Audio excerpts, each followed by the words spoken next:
હવે આગળ વાત કરીએ તો અરવલ્લી જિલ્લાના મોડાસા શહેરમાં દર વર્ષની જેમ આ વર્ષે પણ રથયાત્રા ઉત્સવ સમિતિ મોડાસા આયોજિત પ્રભુ શ્રી જગન્નાથજીની 43મી ભવ્ય રથયાત્રા કાઢવામાં આવી હતી। જગન્નાથજીની નગરયાત્રા મોડાસા નગરના ગોકુળનાથજી મંદિર, ગાંધીવાડા, સોનીવાડા, ભોયવાડા, સાર્વજનિક હોસ્પિટલ, કુંભારવાડા, સગરવાડા, દીપુ વિસ્તાર, મેઇન રોડથી મોડાસા ટાઉન હોલ, 4 રસ્તા, મેઘરજ રોડ, હનુમાન મંદિર, ઉમિયા મંદિર, ફાવન city, DP road, Kartik society, Canara bank, Malpur road, Kalyan chowk, ITI Modasa 4 રસ્તાથી નવા બસ સ્ટેશન, ખડાયતા પોલીસ ચોકી, કડિયાવાડા, ભાવસારવાડા, હોરી ચકલાથી શુભ લાભ કોમ્પ્લેક્સ, નાગરિક બેંક, બુટાલવાડા, નગીના મસ્જિદ, જૈન મંદિરથી પરત નિજ મંદિર, આ લગભગ 7 કિલોમીટરના મોડાસા નગરપાલિકાના મુખ્ય વિસ્તારોમાંથી પસાર થઈ સૌ ભક્તોને દર્શનનો લાભ લેતા હોય છે। ભાગવત આચાર્ય મહંત શાસ્ત્રી વિષ્ણુ પ્રસાદ, ઉમિયા માતાજી મંદિર તથા વિશેષ ઉપસ્થિત ભુવાજી ચેતનભાઈ ઘોઘાધામ ગારુડી પ્રભુ જગન્નાથજીની નગરયાત્રામાં 4 ચાંદ લગાડ્યા। જગન્નાથજીની નગરયાત્રામાં રથ જિલ્લા કલેક્ટર પ્રશસ્ત પારીખ દ્વારા રથનું પ્રસ્થાન કરવામાં આવ્યું હતું। પ્રભુની આ નગરયાત્રામાં ખાસ અમદાવાદથી બોલાવેલ વેશભૂષાની 4 ટીમો, ઘોડા, બગીઓ, તલવારબાજીની બહેનો, દેશી વાજિંત્રા, નાસિક ઢોલ, આનંદના ગરબાની ભજન મંડળીની બહેનો, મામેરા સાથે જોડાયેલ બહેનો, સર્વોદય સ્કૂલના બાળકોની વેશભૂષાની ટીમ, નગરના અન્ય હરિભક્તો, ઓપરેશન સિંદૂરના ટેબ્લો, ટ્રેક્ટરો, ડીજે અને આપ સર્વેની સાથે પ્રભુ જગન્નાથજી, બહેન સુભદ્રાજી, ભાઈ બલરામજી રથમાં સવાર થઈ ભક્તો સુધી પહોંચી દર્શન આપ્યા।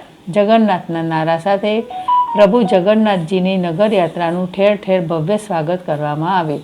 આ રથયાત્રાના માર્ગો પર નગરજનો દ્વારા ચા, પાણી, છાશ, લીંબુ શરબત અને નાસ્તાનું જબરજસ્ત આયોજન કરવામાં આવ્યું। સાથે સાથે રથયાત્રા ઉત્સવ સમિતિ મોડાસા ટીમ દ્વારા 120 કિલો જાંબુ તથા 220 કિલો મગનો પ્રસાદ પીરસાયો।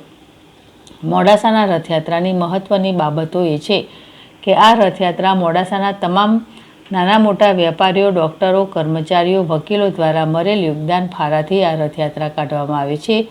બીજી મહત્વની બાબત, મોડાસામાં લગભગ 50% જેટલી મુસ્લિમ વસ્તી છે, જેમાં મુખ્ય મુસ્લિમ બિરાદરોની કમિટીઓ દ્વારા રથયાત્રાનું તથા રથયાત્રા આયોજકોનું ભવ્યથી ભવ્ય સ્વાગત કરવામાં આવ્યું।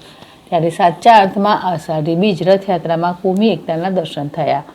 આ સાથે આ કમિટીઓના મુખ્ય મુસ્લિમ બિરાદરો રથયાત્રામાં સાથે જોડાયા।